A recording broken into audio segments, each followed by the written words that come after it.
नमस्कार दोस्तों, स्वागत है आपका ज्ञान सर एजुकेशन ऐप में। यूपी ट्रिपल एससी के एग्जाम्स के, वनडे एग्जाम्स के, एसएससी एग्जाम्स के, पुलिस एग्जाम के, रेलवे एग्जाम के फ्री इनिशिएटिव आपको इसी चैनल में मिलते रहेंगे। चैनल को सब्सक्राइब जरूर कर लीजिएगा और वीडियो को लाइक और शेयर जरूर कर लीजिएगा। और हमारे ऐप ज्ञान सर एजुकेशन ऐप को गूगल प्ले स्टोर से आप इंस्टॉल जरूर कर लीजिएगा। इसमें सारे वनडे के एग्जाम्स के कोर्सेज आपको मिलेंगे बहुत ही कम दामों में।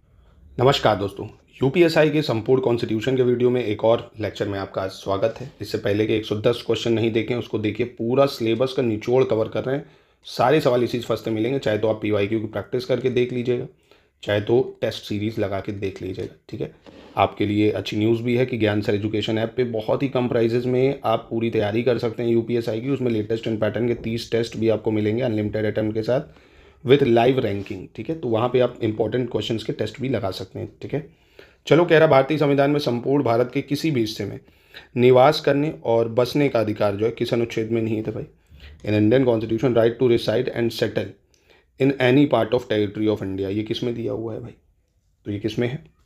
तो आपको पता होगा आर्टिकल 19 यानी जो अनुच्छेद 19 हमें 6 फंडामेंटल राइट देता है भाई। Right to speech and expression यानी बोलने की आज़ादी, राइट टू असम्बल पीसफुल, कहीं भी हम असम्बल हो सकते हैं, मतलब इकट्ठा हो सकते हैं बिना हथियारों के, है ना। एसोसिएशन बना सकते हैं भाई, कहीं भी मूव कर सकते हैं यानी घूम सकते हैं, कहीं भी रिसाइड यानी रह सकते हैं, कोई भी प्रोफेशन को फॉलो कर सकते हैं ना। तो 6 फंडामेंटल राइट हमें आर्टिकल 19 में मिले हुए हैं, याद रखिएगा। ठीक है, इसके बाद है भारतीय संविधान का निम्नलिखित में से कौन सा अनुच्छेद संसद के सदस्यों के विशेषाधिकारों से संबंधित है?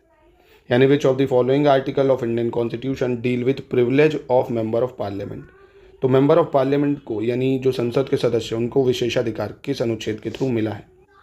तो ये देखो, आर्टिकल 105 में स्पेशल प्रिविलेजेस जो दी गई है एमपीज को, उनके बारे में बात करता है अनुच्छेद 105। ठीक है, याद रखिए 105 में जो सांसद है मेंबर ऑफ पार्लियामेंट उनको जो प्रिविलेज मिलती है उसके बारे में डील करता है।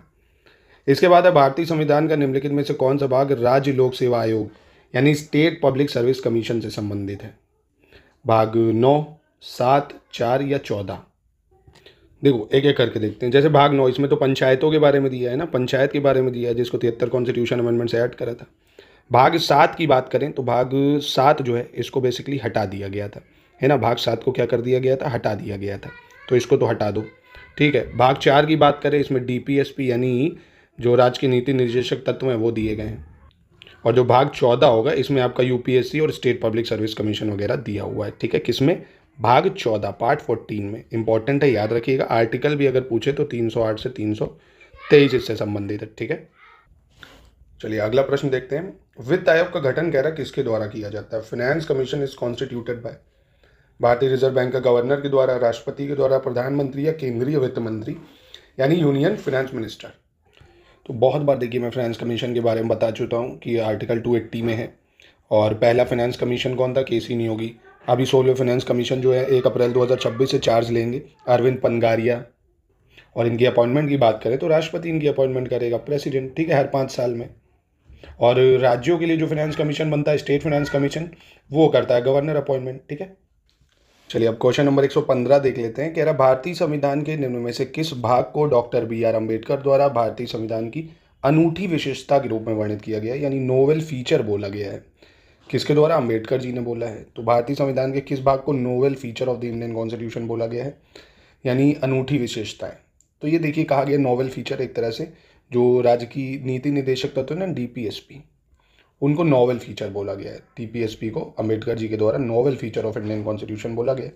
भाई उसमें सारे आदर्श दिए गए कि कैसे किसी देश को आदर्शवादी होना है, वो सब बताया गया उसमें। और ये कौन से आर्टिकल में है अगर पूछेगा तो आर्टिकल 36 से 51 है। ठीक है, इसके बाद कह रहा भारतीय संविधान का निम्नलिखित कौन सा अनुच्छेद भारत में चुनाव करने के लिए निर्वाचन आयोग को अधिकार देता है भाई? Which of the following article of Indian constitution empower election commission to conduct election? बहुत इंपॉर्टेंट आर्टिकल, आने के चांसेस 100%, क्योंकि देख रहा चुनाव आयोग देश में यही चल रहा है। तो आर्टिकल 324 जो है चुनाव आयोग से संबंधित है। किससे? 324। पार्ट कौन सा है भाई इलेक्शन का? तो इलेक्शन कमीशन जो है part 15 of the Indian constitution से डील करता है। किससे? पार्ट 15 से। ठीक है, इसके बाद है राजीव गांधी सरकार ने 1986 में पंचायती राज संस्थाओं के बारे में अध्ययन करने के लिए कौन सी समिति नियुक्त करी थी 1986 में पंचायती राज इंस्टीट्यूशन के लिए राजीव गांधी ने? तो देखिए ये पंचायती राज कमेटी है तो बहुत इंपॉर्टेंट है। सबसे पहले जो कमेटी बनी थी वो थी बलवंत राय मेहता कमेटी। कौन सी थी? बलवंत राय। उतार के फेंक दो ये वर्दी, क्या बोलते हैं, पहन लो बलवंत राय का पट्टा। तो बलवंत राय मेहता कमेटी बनी थी 1956 में। उसके बाद आती है अशोक मेहता कमेटी। कौन सी? अशोक मेहता कमेटी जो है वो आती है 1977 में। और फिर GV राव कमेटी की अगर बात करें तो ये आती है 1985 में। एल एन सिंघवी कमेटी आती है 1986 में, LM सिंघवी कमेटी। ठीक है, ये ज़रूर याद रखो, LM सिंघवी कमेटी। ऐसे थंगन कमेटी बनी 1988 में थी, कई जगह 1989 भी आपको देखने को मिलेगा, पर ये 1988 ऑफिशियली माना जाएगा।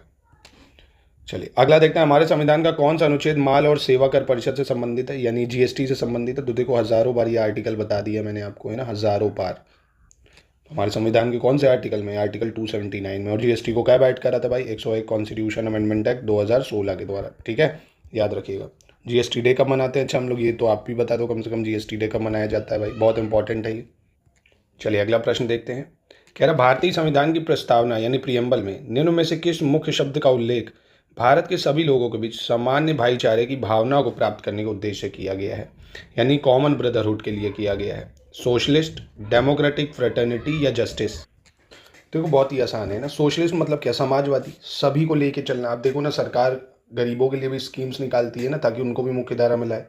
लोकतंत्रिक का मतलब पता है, बंधुता, बहुत ही आसान। फ्रेटर्निटी मतलब ब्रदरहुड, है ना, नाम से ही पता चल रहा है, इसमें कुछ ऐसा था नहीं। और प्रियम्बल में 42 कॉन्स्टिट्यूशन अमेंडमेंट एक्ट 1976 जो है, इससे सोशलिस्ट, सेक्युलर, इंटीग्रिटी, ये 3 शब्द जोड़े गए थे। ठीक है, ये भी याद रखना। फिर कह रहा कि संवैधानिक संशोधन अधिनियम से राष्ट्रीय न्यायिक नियुक्ति आयोग की शुरुआत हुई थी, यानी एनजैक आया था भाई, जिसको बाद में हटा भी दिया गया था, है ना। कलेजियम सिस्टम को हटा के एनजैक लाया गया था। कौन से कॉन्स्टिट्यूशन अमेंडमेंट से? 42, 71, 99 या फर्स्ट? तो ये 99 कॉन्स्टिट्यूशन अमेंडमेंट है। जैसे ही मोदी सरकार आई थी, सबसे पहले इसी को लाई थी, नेशनल जुडिशियल अपॉइंटमेंट कमीशन। पर फिर बाद में 2015 में सुप्रीम कोर्ट ने इसको अनकॉन्स्टिट्यूशनल डिक्लेयर कर दिया था। अभी क्या, सुप्रीम कोर्ट में जो मतलब अपॉइंटमेंट होती है वो कलेजियम सिस्टम से होती है। अब इस कलेजियम सिस्टम में क्या होता है, सुप्रीम कोर्ट में जो चीफ जस्टिस ऑफ इंडिया होता है और 4 सीनियर मोस्ट जज होते हैं। कितने? 4 सीनियर मोस्ट जज होते हैं। ठीक है, यही अपॉइंटमेंट करते हैं, रिकमेंडेशन देते हैं प्रेसिडेंट को, फिर प्रेसिडेंट उन्हीं को ही अपॉइंट करता है।